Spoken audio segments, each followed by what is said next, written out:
हमें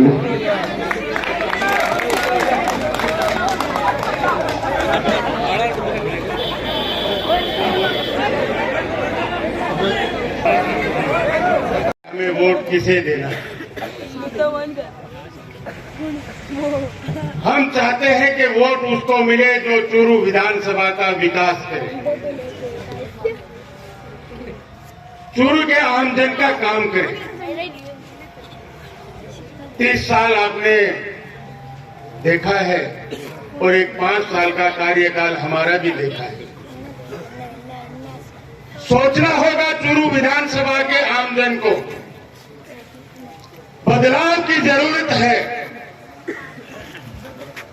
चूरू के विकास के लिए बदलाव की जरूरत है और वो जरूरत को पूरा करना पड़ेगा ताकि हम चूरू विधानसभा का विकास करें। आपने देखा माननीय मुख्यमंत्री अशोक जी गहलोत साहब ने मिल रहा है। अब सरकार वापिस रिपीट होगी कांग्रेस की, तो 7 गारंटी का फिर वादा किया है। जैसे ही सरकार बनेगी वो 7 गारंटी का लाभ आमजन को मिलेगा। आपको एक बात बताना चाहता हूं,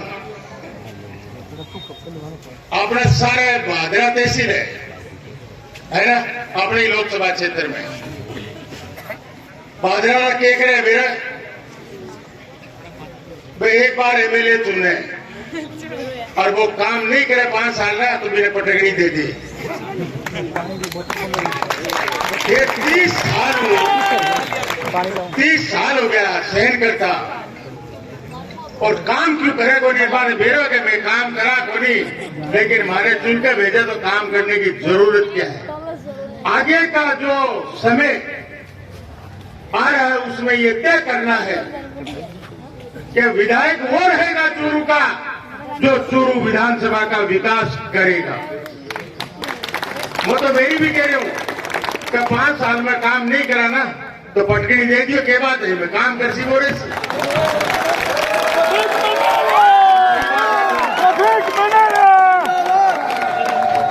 तो भादरा वालों को देख के और हमें चूरू के विकास के लिए, चूरू में शांति के लिए, चूरू एक शहर ऐसा है कि हम चूरू में शांति चाहते हैं, उसके लिए ये बदलाव की जरूरत है।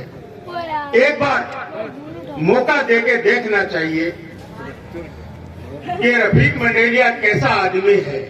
इससे तो आपने 5 साल हमारा कार्यकाल देखा है, हमारे बाजार के भाई बैठे हैं, मोहल्ले के बैठे हैं। हमारे कार्यकाल में किसी को कोई परेशानी हुई है तो आप बताइए, किसको परेशान किया गया है तो बताइए।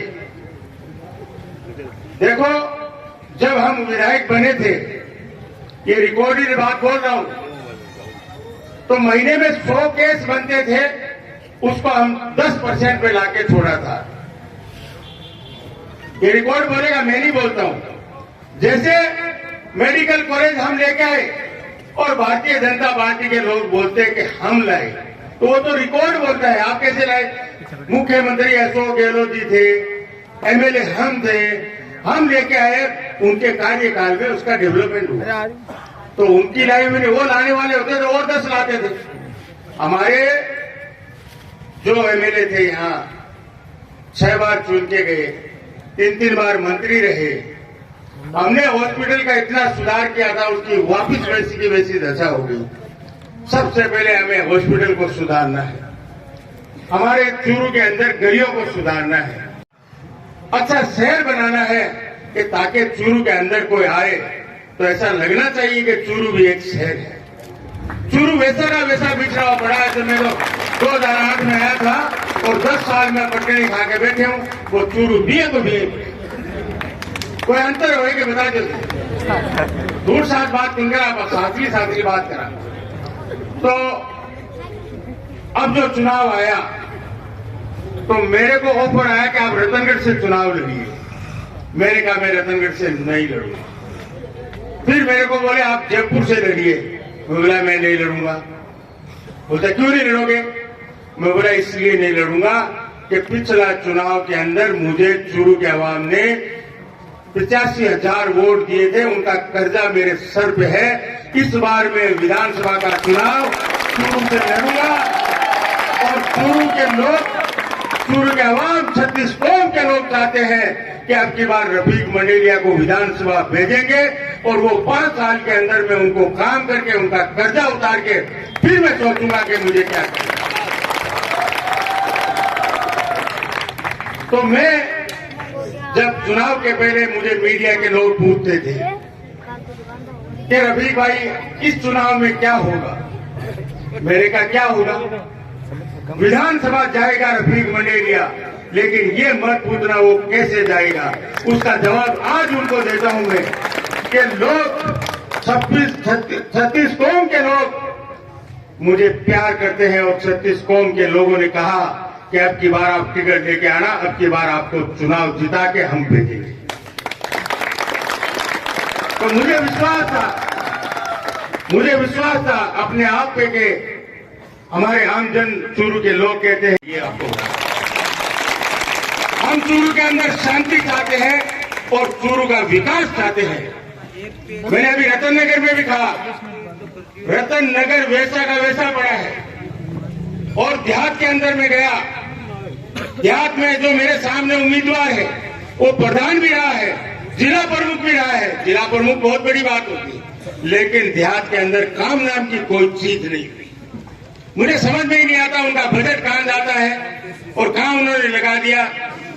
इसलिए आप सबको मिलकर इस बार ये मुझे विश्वास है कि आप लोगों ने सबने ये ठान ली है कि अब की बार तो इन्हें बढ़ो ना को प्यार रहे हैं। मैंने कहा सुनो, आप मुझे जिता के भेजेंगे और राजस्थान में सरकार कांग्रेस की बनेगी तो चूरू नहर का पानी चूरू में आएगा और वो हमें ऐसे काम करने